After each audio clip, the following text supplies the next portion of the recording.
Chers téléspectateurs de Restauration Afrique Télévision, bonsoir et bonjour. C'est selon l'heure à laquelle vous nous recevez en ce moment sur votre télévision. Vous le savez, c'est devenu une tradition aujourd'hui sur votre chaîne de télévision des entretiens que nous proposons. Et aujourd'hui, c'est un entretien spécial également avec une personne spéciale. Je reçois actuellement le pasteur ou bien l'homme de Dieu. C'est selon la dénomination que nous allons lui donner à l'instant, juste après cet entretien. Il s'appelle Dari Kori Etienne, parce que je me permets ce droit-là de le présenter. Et je vais lui donner également la parole pour qu'il se présente plus amplement. C'est vrai que les titres, je réserve ça pour l'instant. Bonjour sur Restauration Afrique Télévision. Merci pour le temps que vous avez décidé de nous accorder. Ok, permettez-moi dans un premier temps de dire félicitations pour le promoteur de cette vision. Et jusque-là, les télévisions sont là, mais c'est dans les 4 murs du Bénin. Mais vous êtes allé jusqu'à l'Afrique. Ça, c'est à saluer. Oui. Je me présente, je m'appelle Dari Kapoué Etienne ou Dari Kori Etienne, révérend pasteur des Assemblées de Dieu du Bénin, mais précisément d'une église locale appelée Nima à Parakou. On va y revenir pour expliquer plus. Si Dieu n'a pas de nom. Ça c'est vrai. Oui. Non, c'est la vérité. Oui. Dieu, il est pour tout le monde.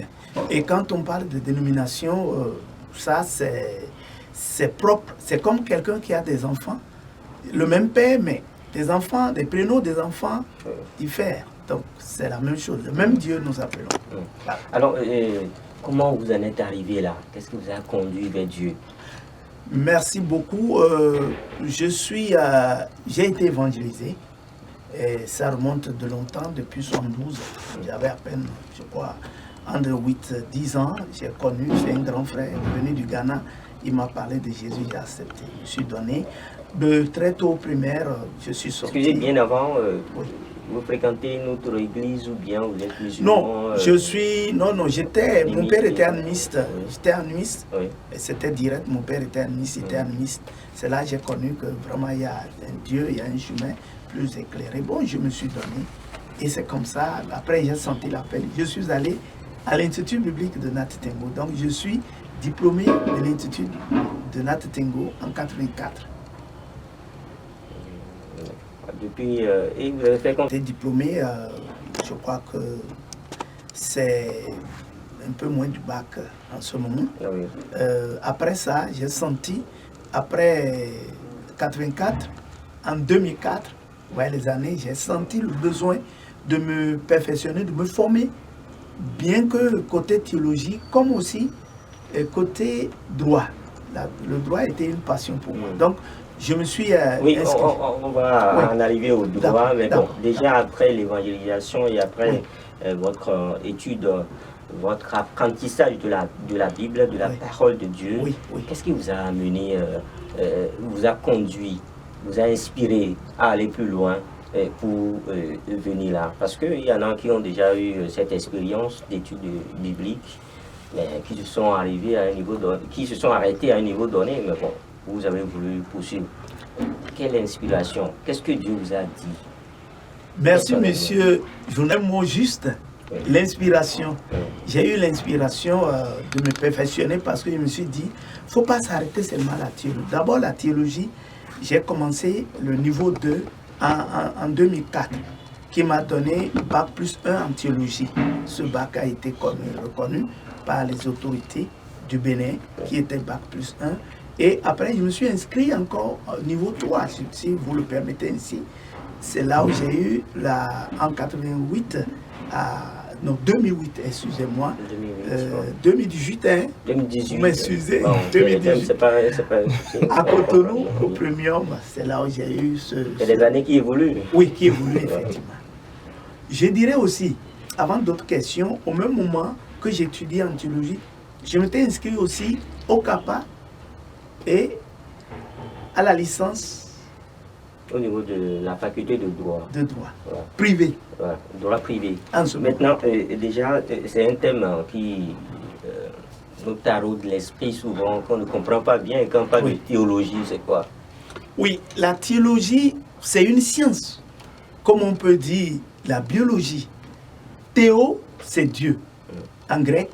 Et logie, science sur Dieu. Voilà qui est un peu clair. Donc, de cette façon-là, vous avez voulu évoluer petit à petit. Et bon, avec le droit. Oui, oui, justement. En évangélisant. En oui, bien sûr. La parole de Dieu, bien sûr. Avec l'Église. Bien sûr, service sacerdotal, c'est-à-dire la prédication, l'évangile. Non, je me donne le temps, c'est la nuit, le plus souvent j'étudie. C'est la nuit, j'étudie, je peux même dormir tardivement à 4 h du matin, même quelquefois à 5 h, à 3 h, tout ça. Oui. Donc, voilà. Mais, nous apprenons que vous avez déjà 3 licences. Et vous avez quelle licence? Premièrement, deuxièmement et puis troisièmement. Merci, je ne pars pas le bac, j'ai 2 bacs. Oui. J'ai le bac théologique, j'ai le CAPA qui est aussi bac professionnel. À votre temps, c'était encore le baccalauréat, on appelait, juste après les études au niveau secondaire. Le second cycle, c'était toujours le baccalauréat, hein, c'est pas le CFEB comme il y a d'autres dénominations. Oui, c'était le baccalauréat, vraiment. On appelait. Mais oui, baccalauréat, bien sûr. J'ai d'abord eu les 2 bacs, théologiques et puis CAPA. C'est après cela, je me suis inscrit à l'université privée, en droit privé, je peux le dire ainsi, à Tanguieta, en ce moment j'étais à Tanguieta. Et au même moment, je me suis inscrit aussi aux licences théologiques. De façon cumule, j'ai étudié les 2 à la fois. Ça ne m'a pas gêné. En plus de mon service à l'église, je me programme. C'est une affaire de programmation et de volonté aussi. Voilà. Mais déjà, depuis quelques jours, vous venez de soutenir également au niveau de la faculté de droit de l'université de Parakou. Dites-nous, qu'est-ce qu'on peut savoir de ça? Comment ça s'est passé? Comment vous en êtes arrivé là? Je vous disais... Parce que les années sont passées. Il y a beaucoup d'eau qui a coulé dans le pont. Justement, les années sont passées. Il y a eu beaucoup de choses. On ne peut pas tout dire. On ne peut pas tout dire. C'est les résumés. Je dirais tout simplement que le droit était une passion. Après le droit privé, en développement communautaire, je ne me suis pas arrêté. Je me suis dit, il faut aussi faire le droit public. Et ce qui m'a plus inspiré, votre mot, voilà, je le fais sortir, ce qui m'a plus inspiré, c'est que l'homme de Dieu Moïse était un homme de droit. Ce que les gens ne savent pas, Moïse, le conducteur qui a fait sortir le peuple de Dieu en Égypte, en direction de Canaan, c'était un législateur. Il recevait les droits de Dieu que nous appelons, n'est-ce pas, en hébreu, la sourate. La sourate, c'est la loi mosaïque. Il recevait de Dieu les lois et il les appliquait. Il était procureur aussi. Excusez, on ne va pas perdre le fil de ce qu'on a dit. Au niveau de l'église, bon, non, au niveau de la religion musulmane, on parle de sourate.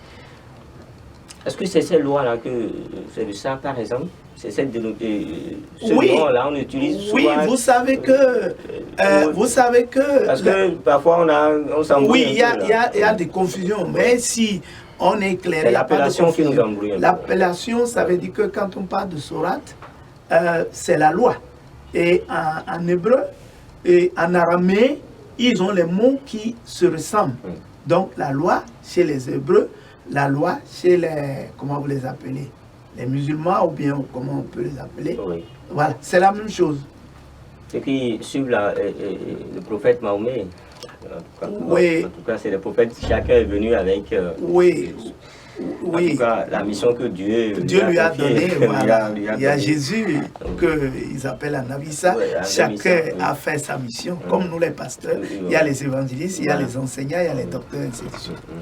Donc à l'université de Parakou, vous avez voulu quand même, à ce niveau-là, et après le droit privé, vous inscrire encore ici? Oui, je me suis inscrit en droit public. Les gens ont dit, mais quoi chercher? Vous avez déjà la licence en droit privé. Moi-même, je me pose déjà la question, ça me vient en tête. Voilà. Vous voulez travailler dans l'administration publique ou bien qu'est-ce qui vous pousse à cela? À cela, voilà, merci beaucoup. Ce qui m'a poussé à cela, c'est un peu curieux, mais aussi, il faut aussi dire que la curiosité est bonne quelque part. Je me suis dit, je dois avoir les 2 pour mieux m'appliquer et mieux aussi aider mon église. Je n'ai plus envie, je n'ai pas envie d'aller travailler dans votre église. Ça vous sert le droit que vous avez étudié, ça vous sert en quoi? Oui, le droit me sert beaucoup. J'enseigne les notions. Parce qu'il y a un adage qui dit que nul n'est censé ignorer la loi. Alors que bon, l'adage est là, mais les gens ignorent. Donc il faut leur donner au moins le minimum pour qu'ils puissent savoir ce qu'ils doivent faire, ce qu'ils ne doivent pas faire. Encore que c'est les adorateurs de Dieu, Dieu qui est Dieu de droit, voilà, qui nous donne le droit. Ça fait preuve quand c'est un homme de droit qui faillit à quelque chose. Il est plus puni. Oui, il est plus puni. Voilà, comment lui qui est telle personne là, comment ça peut lui arriver? Justement. On doute, alors que... Vous avez compris. Oui. Bon, l'erreur est humaine. Personne n'a la science infuse. Voilà. L'erreur est humaine. Elle est humaine. Oui, voilà. Mais il faut aussi faire un effort.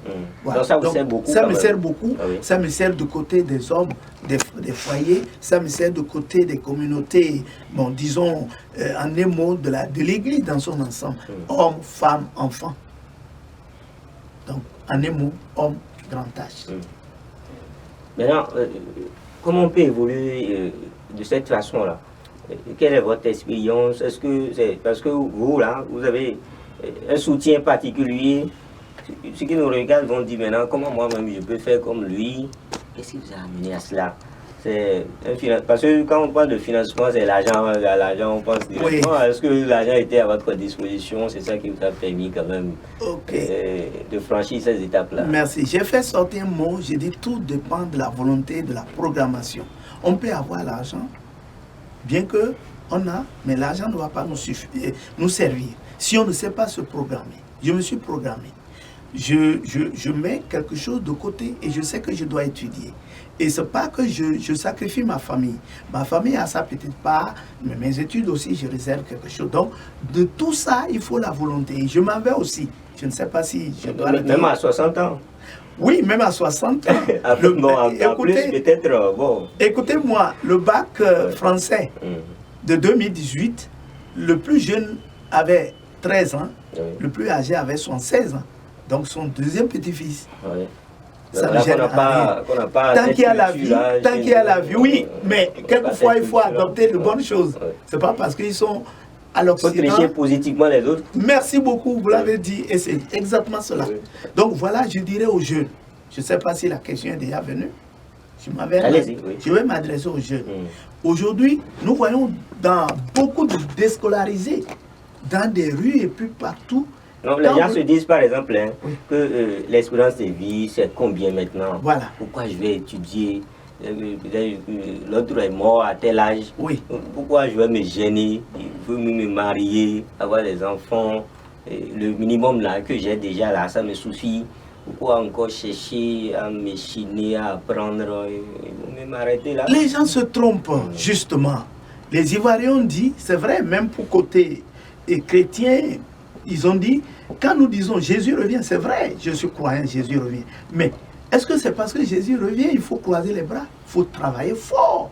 Si je meurs et que j'ai laissé un bon citoyen, c'est celui qui travaille. On ne va pas, si on n'allait pas mourir, on était immortalisé, personne n'allait mourir. Mais ce n'est pas parce qu'il y a la mort devant, tant qu'il y a la vie, il faut travailler. Moi, je veux dire à la jeunesse, je vais dire tout de suite à la jeunesse qu'il faut cesser de dire je vais mourir, l'expérience de la vie aujourd'hui, il faut ceci. Non, non, non. La belle vie. La belle vie, non, il faut travailler. Mais les enfants qu'ils fabriquent, qu'est-ce que les enfants vont devenir?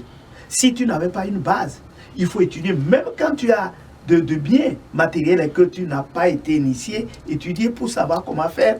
Tu vas faire comme tu veux, tu vas dépenser comme tu veux. Et finalement, non, mais Pasteur Dari, vous savez, ce qu'on se met en tête, pourquoi, quand on va à l'école, c'est pour trouver un travail, même chez nos parents là. Même chez nos parents, quand on te met à l'école là et tu finis, malgré tout ce que tu as dans la tête, tu ne trouves pas un travail, c'est que c'est zéro. Oui, je vais répondre à cette question. Trouver un travail, oui, mais pas trouver un travail du côté de l'État. L'État ne peut pas employer tout le monde. Il faut créer, il faut être les génies créateurs. Il faut trouver du travail. Par exemple, cette télévision, c'est quelqu'un qui s'est assis et qui a eu la pensée. C'est pourquoi j'ai félicité à l'introduction la belle pensée de cette personne. Et je sais qu'ici, il va employer beaucoup. Ça fait, quand des jeunes doivent comprendre que juste j'ai mon diplôme, je ne dois pas aller dire, je vais m'asseoir et attendre de l'État de m'engager. Qu'est-ce que j'ai appris, hein? Ce que j'ai appris là, je dois mettre en valeur au lieu d'attendre l'État. Voilà. Maintenant, je vais revenir à cette question-là. Oui. Le soutien, là, ça venait d'où? Je vais insister sur la question. Oui, voilà, le soutien. Oui. Vous savez, nous avons... financièrement, non, nous avons... Dieu qui vous... Non, nous avons... C'est un miracle ou bien c'est quoi? Voilà, ouais. C'est pas un miracle. On va dire un homme de Dieu. Oui, un homme de Dieu, on peut dire c'est un miracle, ça. mais il faut travailler, je l'ai dit. Le pasteur a aussi, c'est un travailleur, il a aussi le minimum. À partir de la communauté, il a un minimum. Nous avons les lois qui nous régissent aussi au niveau de la religion. Donc, par exemple, à l'Assemblée de Dieu, nous avons... C'est une question aussi d'organisation. D'organisation, je l'ai dit aussi. Il y a le minimum, mais il faut t'organiser. Sinon, finalement, ça ne va pas suffire. Donc, je mets de côté un peu pour mes études et le reste pour ma famille, mes enfants. J'ai de grands enfants qui ont aussi étudié, qui ont aussi de grands diplômes. Donc, voilà. Donc, c'est pour dire à la jeunesse qu'il faut travailler, qu'il faut aussi s'organiser, il faut savoir dépenser. C'est pas que j'ai pu étudier, non. C'est pas, si on attend avoir des millions avant d'étudier, non, c'est un faux problème. En dehors de cela, il ne faut pas aussi dormir sous ses lauriers. Il ne faut pas dormir. Oui. Je vais vous dire, voilà, vous m'avez situé. Oui. J'ai, par exemple, je suis à Parapou, mais j'ai une petite ferme à Tangueta, où j'ai mis quelques-uns qui me font le riz. C'est la période... Oui, qui me font du riz, qui me font un peu de soja, qui me font un peu de fonio. Vous voyez, tout ça, après ça me rapporte. C'est vrai, je dépends pour les payer, mais le reste, ça me revient. Et tout ça, là, ça m'aide aussi. Voilà, j'allais le dire. Donc, ça, c'est des conseils aussi à l'endroit de la jeunesse, parce que nous sommes dans une saison où il est très important aussi, ou bien, bon, en tout cas pour certaines personnes, d'aller au champ. Et d'ailleurs, bon, pour ne pas aller de ce côté-là, nos autorités nous conseillent cela également, parce qu'on dit souvent que le champ ne ment pas. La terre ne trompe pas. Voilà. Quand on s'engage dans cela, c'est pas pour rien que vous faites ça. Sinon, vous allez dire, par exemple, j'ai mon salaire, je pourrais acheter un sac de riz, ça me suffit. Non, c'est pas justement cela. Il ne faut pas se limiter à une seule chose pour me dire non. Très bien, il ne faut pas se limiter, c'est bien dit. Vous envisagez certaines choses, c'est pour cela que vous le faites. Bien sûr. Je dirais à la jeunesse, je veux plus parler. Certainement, vous-même, vous allez au champ, vous tenez parfois là-haut.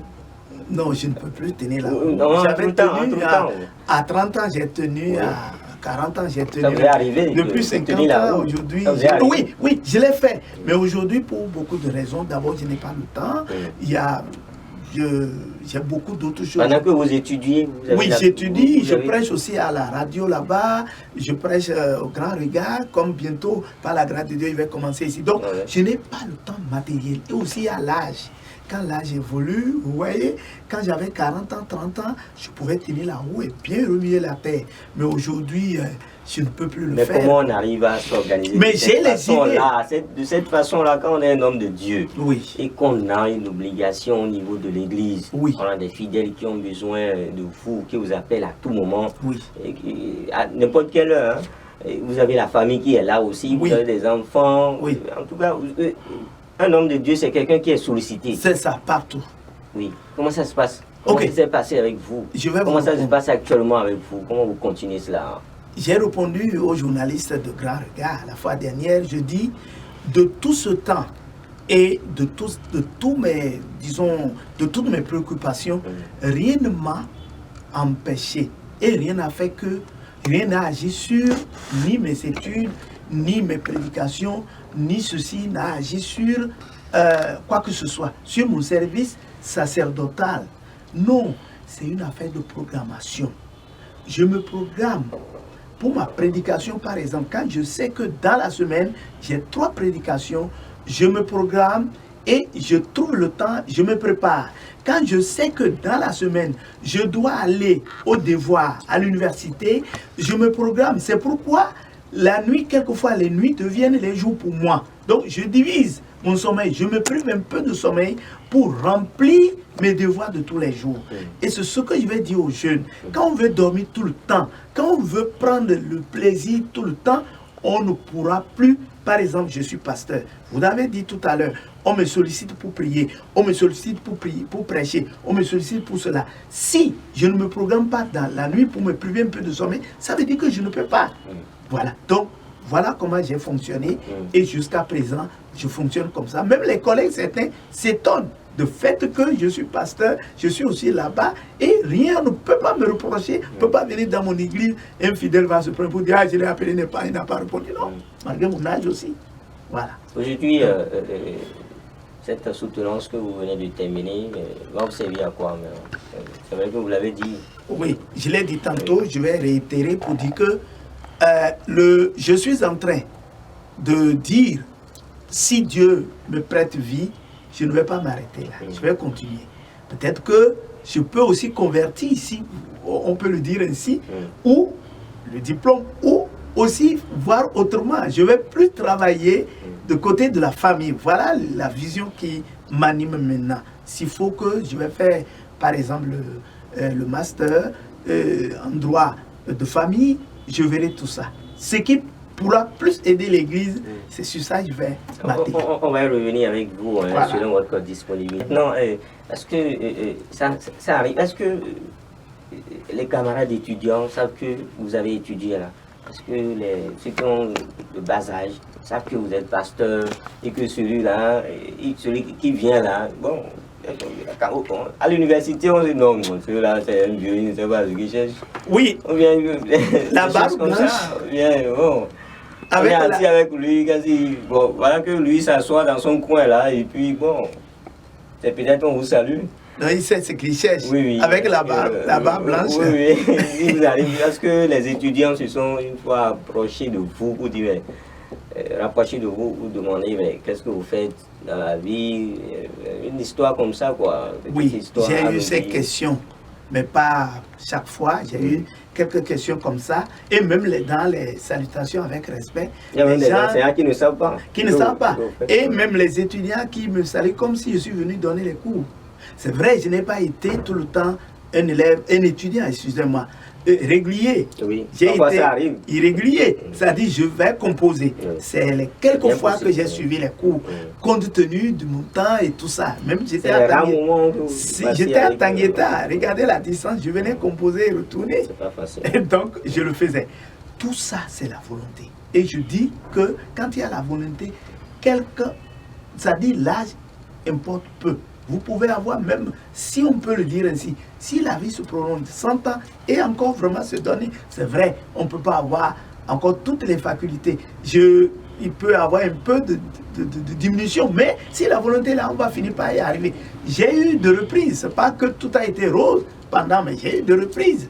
Je sais que j'ai eu 2 ans de reprise. Bon, il y a une année, il y a eu problème. Il y a eu bruit et autres sur la découverte. J'ai repris 2 fois et puis me voilà aujourd'hui. Je dis tout ça là, c'est la volonté, la détermination. Rien n'est rose quand même. Rien n'est rose, non. Si on veut s'attendre à tout rose là, ça veut dire que c'est l'échec même. Il faut se donner, il faut se dire, puisque je veux, je tombe. C'est comme un enfant qui ne commence pas à marcher. L'enfant qui ne commence pas à marcher, du coup il tombe et il se relève et finalement il marche comme les autres, comme les adultes. Voilà. Aujourd'hui, vous voulez continuer encore les études ou bien vous voulez vous arrêter là? Voilà, la même question m'a été posée par Grand Regard. J'ai dit, bon, vous savez, qui dit master dit de l'argent. C'est un peu colossal. Les moyens, il faut les moyens, mais rien n'est impossible à Dieu, je veux. La volonté étant, Dieu peut m'aider autrement. C'est pas que je vais croiser les bras. Je vais chercher. Si c'est possible, je vais continuer. Voilà. Vous avez quelque chose à dire pour terminer? Voilà, d'abord je tiens à dire merci au génie créateur. Je vais parler du directeur de cette télévision. Et merci au personnel et à vous, le journaliste qui m'a donné des questions. Et à tout le personnel. Et merci à Dieu aussi qui me permet aujourd'hui, c'est vrai, je suis un peu âgé, mais Dieu m'a donné quand même un peu de... Quand on me voit, on me confond. Aux jeunes de 30 ans, et je bénis Dieu pour ça, c'est ses œuvres. Donc je dis aux jeunes, et à tous les béniments d'ailleurs, quand nous avons la volonté, tout est possible. Parce que Dieu étant en haut, il nous aide. Mais Dieu n'aide pas les paresseux. Ceux qui veulent faire vivre de la mendicité forcée. Ils ont tout, ils peuvent tout, mais ils ne veulent rien faire. Je décourage ça et je dis à la jeunesse, au travail. En travaillant, on peut y arriver. Ce n'est pas que l'État va nous prendre à la fois, mais nous pourrons créer. Merci beaucoup à vous. Si on veut vous rencontrer, par exemple, pour ceux qui nous suivent, comment ils peuvent vous rencontrer? Où est-ce qu'on peut vous rencontrer? À Parakou, ici, à Nati, partout au Bénin? Vos contacts? Je suis installé à Parakou, je suis pasteur d'une église locale, Nima, Assemblée de Dieu de Nima, à côté de Bel Club. Et mes contacts, c'est le 64 41 31 54. Le second, c'est le 97 62 73. 97, bien sûr, 35 62 73, j'allais dire. On va reprendre le contact, Oui, je reprends. Le premier contact, c'est le 64 41 31 54.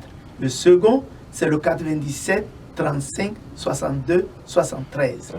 Merci. Merci beaucoup à vous. Merci, nous sommes très ravis de vous avoir reçu sur Restauration Afrique Télévision. C'est votre maison, vous pouvez revenir à tout moment. Oui. Et bon, nous espérons que vous n'allez pas nous marchander votre disponibilité. On dirait que les journalistes sont les prophètes. Je suis ému et je suis déjà... J'attends seulement les partenaires pour commencer. Voilà, je vous remercie. C'est moi qui vous remercie. Le Seigneur nous aide. Merci. Passez une excellente journée. Merci beaucoup. Soyez bénis.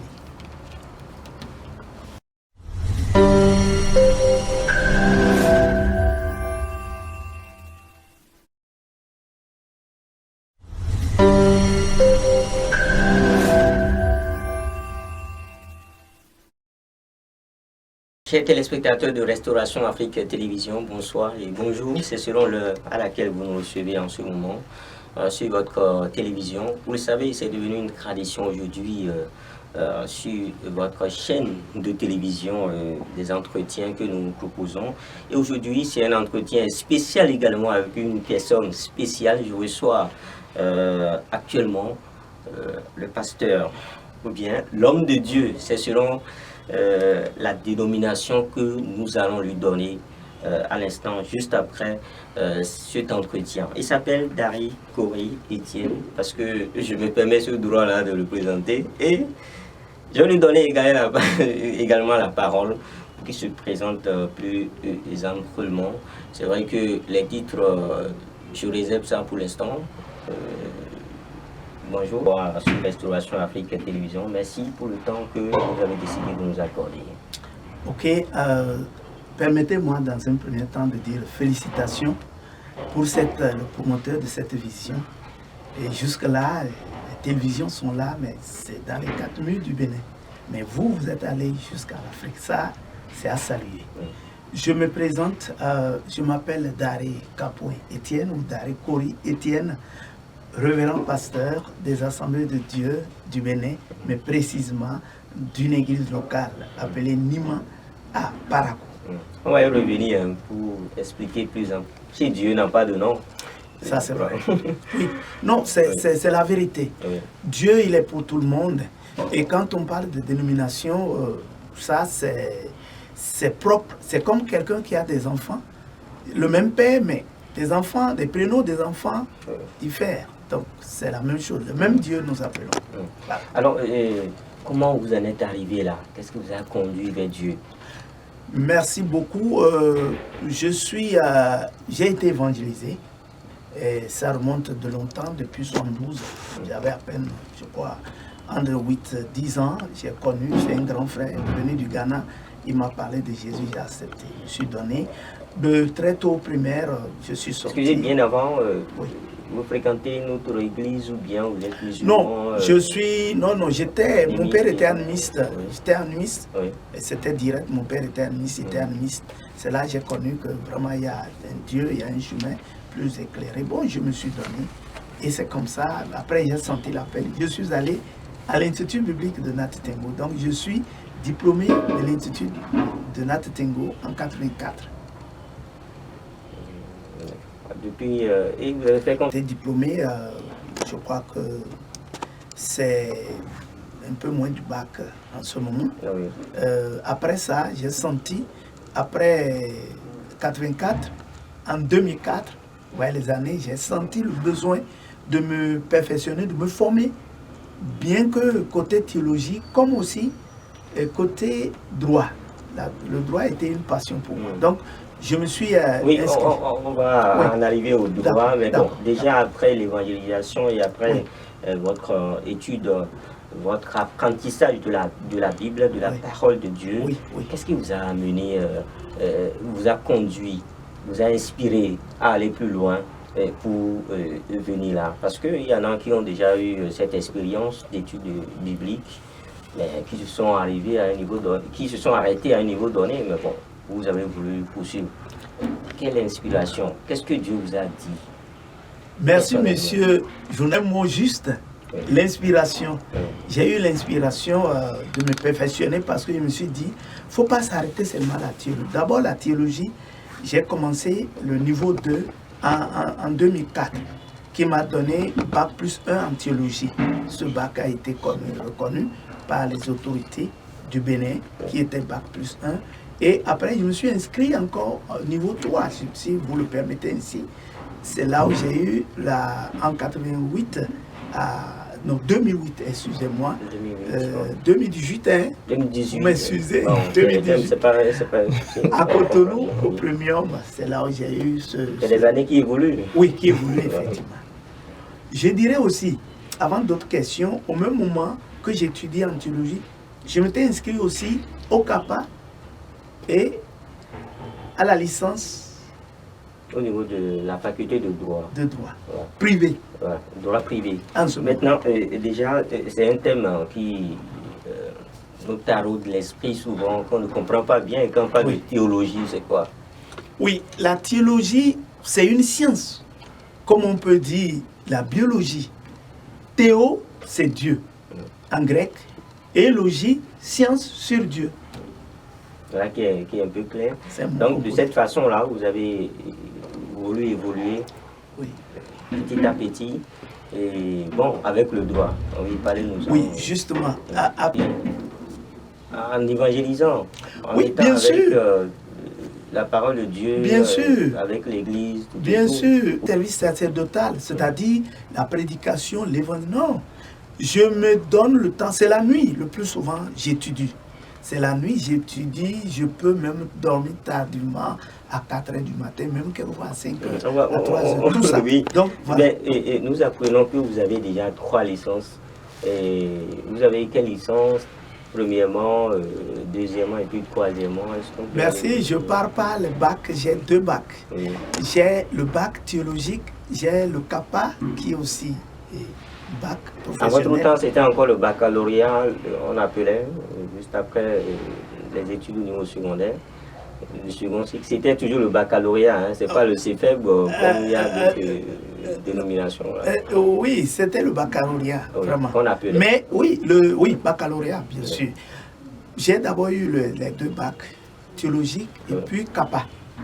C'est après cela, je me suis inscrit à l'université privée, en droit privé, je peux le dire ainsi, à Tanguieta. En ce moment, j'étais à Tanguieta. Et au même moment, je me suis inscrit aussi aux licences théologiques. De façon cumule, j'ai étudié les 2 à la fois. Ça ne m'a pas gêné. En plus de mon service à l'église, je me programme. C'est une affaire de programmation et de volonté aussi. Voilà. Mais déjà, depuis quelques jours, vous venez de soutenir également au niveau de la faculté de droit de l'université de Parakou. Dites-nous, qu'est-ce qu'on peut savoir de ça? Comment ça s'est passé? Comment vous en êtes arrivé là? Je vous disais... Parce que les années sont passées. Il y a beaucoup d'eau qui a coulé dans le pont. Justement, les années sont passées. Il y a eu beaucoup de choses. On ne peut pas tout dire. On ne peut pas tout dire. C'est les résumés. Je dirais tout simplement que le droit était une passion. Après le droit privé, en développement communautaire, je ne me suis pas arrêté. Je me suis dit, il faut aussi faire le droit public. Et ce qui m'a plus inspiré, votre mot, voilà, je le fais sortir, ce qui m'a plus inspiré, c'est que l'homme de Dieu Moïse était un homme de droit. Ce que les gens ne savent pas, Moïse, le conducteur qui a fait sortir le peuple de Dieu en Égypte en direction de Canaan, c'était un législateur. Il recevait les droits de Dieu que nous appelons, n'est-ce pas, en hébreu, la sourate. La sourate, c'est la loi mosaïque. Il recevait de Dieu les lois et il les appliquait. Il était procureur aussi. Excusez, voilà. On ne va pas perdre le fil de ce qu'on a dit au niveau de l'Église. Bon, non, au niveau de la religion musulmane, on parle de sourate. Est-ce que c'est ces lois-là que c'est de ça, par exemple? C'est cette ce nom-là, on utilise souvent. Oui, vous savez que parce que parfois on s'embrouille. Oui, il y a des confusions, mais si on est clair, c'est l'appellation qui nous embrouille. L'appellation, ça veut dire que quand on parle de sourate, c'est la loi. Et en hébreu et en araméen, ils ont les mots qui se ressemblent. Donc la loi chez les Hébreux, la loi chez les, comment vous les appelez, les musulmans, ou bien comment on peut les appeler. Oui. Voilà, c'est la même chose. Et puis suivre le prophète Mahomet. En tout cas, c'est le prophète, chacun est venu avec en tout cas, la mission que Dieu lui a donnée. Voilà. Il y a Jésus qu'ils appellent un Nabissa. Chacun a fait sa mission. Comme nous les pasteurs, il y a les évangélistes, il y a les enseignants, il y a les docteurs, etc. Voilà. Donc à l'université de Parakou, vous avez voulu quand même, à ce niveau-là, et après le droit privé, vous inscrivez encore ici? Oui, je me suis inscrit en droit public. Les gens ont dit, mais quoi chercher? Vous avez déjà la licence en droit privé. Moi-même, je me pose déjà la question, ça me vient en tête. Voilà. Vous voulez travailler dans l'administration publique ou bien qu'est-ce qui vous pousse à cela? À cela, voilà, merci beaucoup. Ce qui m'a poussé à cela, c'est un peu curieux, mais aussi, il faut aussi dire que la curiosité est bonne quelque part. Je me suis dit, je dois avoir les deux pour mieux m'appliquer et mieux aussi aider mon église. Je n'ai plus envie, je n'ai pas envie d'aller travailler dans votre église. Ça vous sert, le droit que vous avez étudié, ça vous sert en quoi? Oui, le droit me sert beaucoup, mais j'enseigne les notions. Parce qu'il y a un adage qui dit que nul n'est censé ignorer la loi. Alors que bon, l'adage est là, mais les gens ignorent. Donc il faut leur donner au moins le minimum pour qu'ils puissent savoir ce qu'ils doivent faire, ce qu'ils ne doivent pas faire. Encore que c'est les adorateurs de Dieu, Dieu qui est Dieu de droit, voilà, qui nous donne le droit. La preuve, quand c'est un homme de droit qui faillit à quelque chose, il est plus puni. Oui, il est plus puni. Voilà, comment lui qui est telle personne-là, comment ça peut lui arriver? Justement. On doute, alors que... Vous avez compris. Oui. Bon, l'erreur est humaine. Personne n'a la science infuse. Voilà. L'erreur est humaine. Elle est humaine. Voilà. Mais il faut aussi faire un effort. Voilà. Donc ça vous sert beaucoup. Ça me sert beaucoup. Ça me sert du côté des hommes, des foyers. Ça me sert du côté des communautés, bon, disons, en un mot, de l'église dans son ensemble. Hommes, femmes, enfants. Donc, en un mot, homme, grand H. Maintenant, comment on peut évoluer de cette façon-là? Quelle est votre expérience? Est-ce que c'est parce que vous, là, vous avez un soutien particulier? Ce qui nous regarde. Chers téléspectateurs, nous sommes sur un sujet intitulé Honorer du Père. Et nous avons lu Jean chapitre 12, le verset 26, où la parole de Dieu dit: si quelqu'un me sert, qu'il me suive. Et là où je suis, là aussi sera mon serviteur. Si quelqu'un me sert, le Père l'honorera. Nous avons déjà travaillé une fois sur ce sujet. Jésus dit, là où je suis, là aussi sera mon serviteur.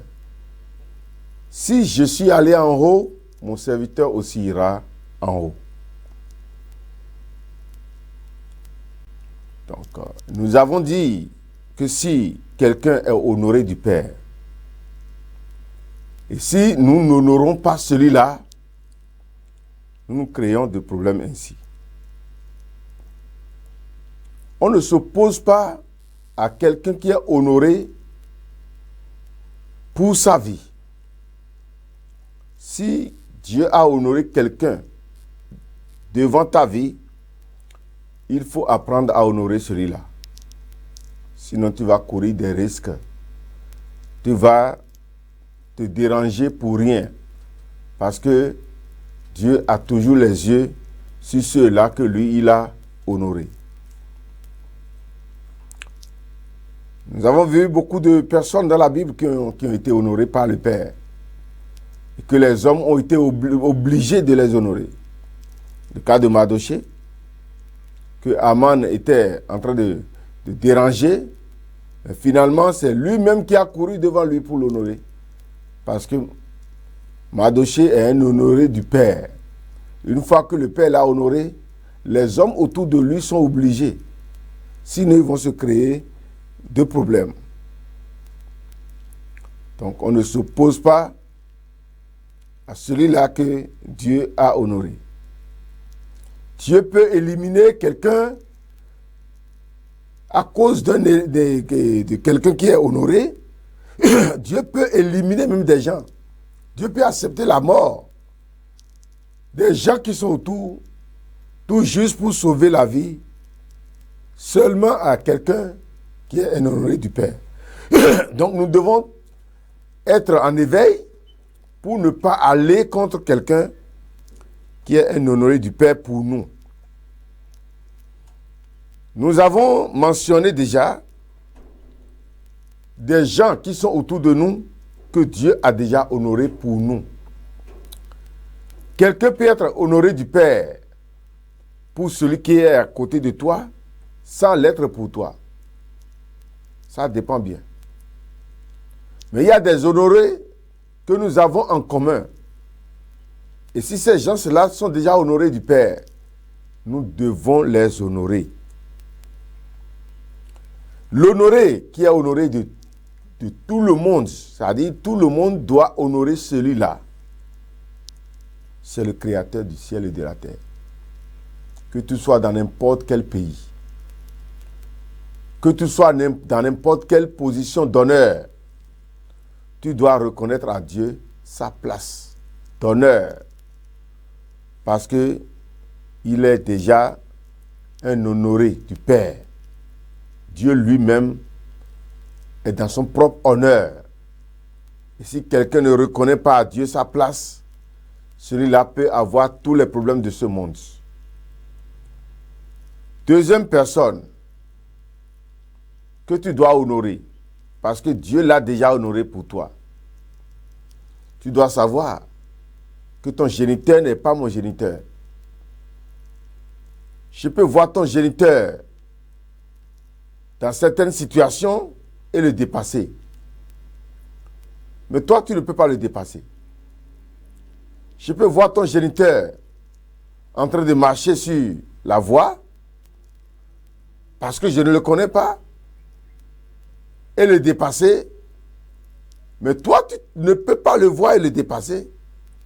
Il n'est pas un honoré du Père pour moi parce qu'il n'est pas mon Père géniteur.